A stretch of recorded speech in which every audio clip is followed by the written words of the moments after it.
What's up everybody, this is Dave with The Cream. If you are new to the channel, welcome. The Cream stands for Cash Flow, Real Estate, and Money. We are full-time real estate investors and entrepreneurs. We buy houses and apartments from motivated sellers, and we share our tips and strategies with you all. Please like the video if you find some value today, and subscribe to the channel if you're into real estate. We'd love to have you stick around. So today, I just got off the phone with a motivated seller. We're probably gonna end up buying this house.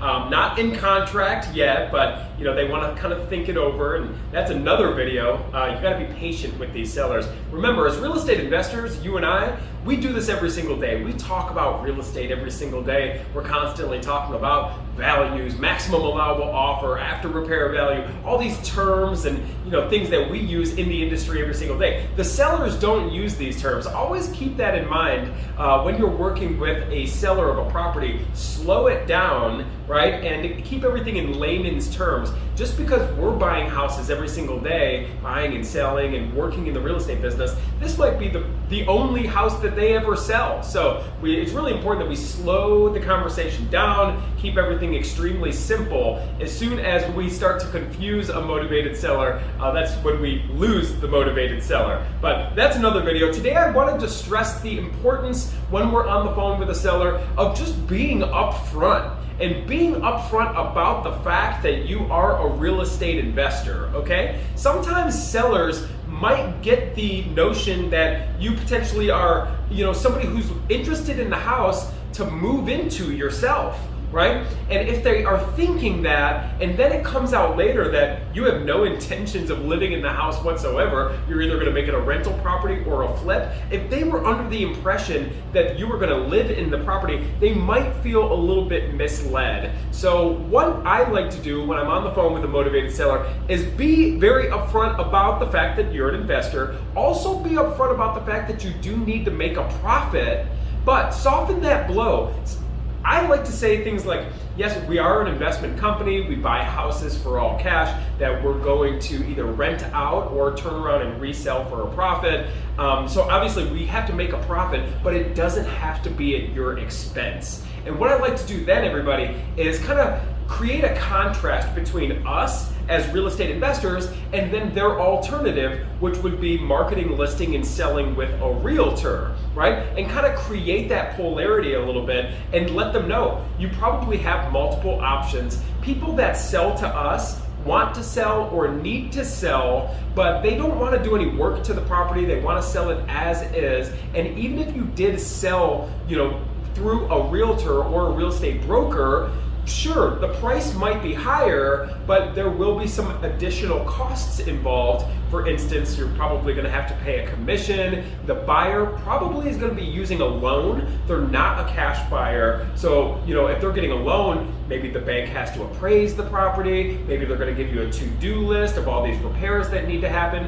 before this loan could close. So it's just a different, scenario. And one is not better than the other. Obviously, me as a real estate investor, I'm pitching the fact that, hey, I want you to sell me the house. But if you sell to me as a cash buyer, it's not going to be the highest price, but it could be a better scenario for you because we're able to move quickly. You're not going to have to do any work to the property. You're not going to have any commissions or anything like that. So it's my job, Mr. Seller, to help you net more money than you would get if you marketed, listed, and sold with a realtor. So let's take a look at what that might look like. So, if you sold it on the real estate market, and then you can kind of pull up your comparables and show, earnestly what other properties are selling for that are in tip-top shape. And then basically explain to the seller that these properties that sold that are in tip-top shape and sold with a real estate professional, maybe the price tag or it shows that sold for $200,000, but that seller did not net $200,000 because remember, there's commissions involved. And then what you want to do is kind of show the seller what houses are selling for in tip-top shape with real estate professionals, and then back out what these people probably paid for commission. 6% is the normal amount that we use, and that's pretty standard across the industry. But then also back out the amount of repairs it would take to put the seller's property in that tip-top condition.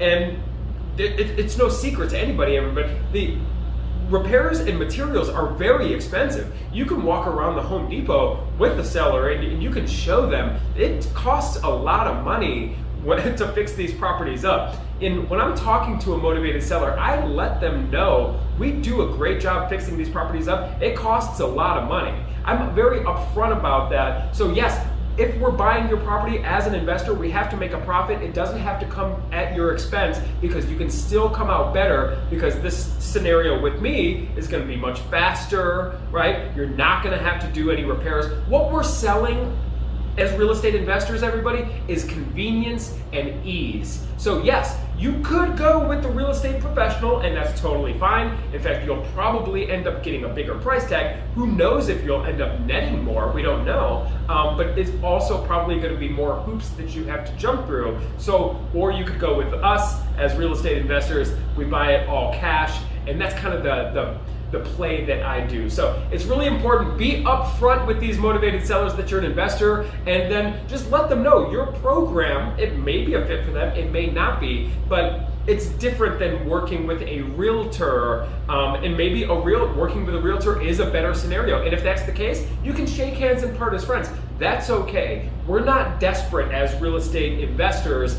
We serve a great need in the marketplace for people who want to sell quickly and they don't want to do any work and want to, keep everything very simple and very convenient. So keep that in mind when you're out there talking to your motivated sellers. We're looking forward to another great week of videos, and I'm going to be on the phone with sellers all week. So make sure, leave any questions that you may have in the comments below. Subscribe to the channel if you love real estate, and we're looking forward to seeing you on the next video.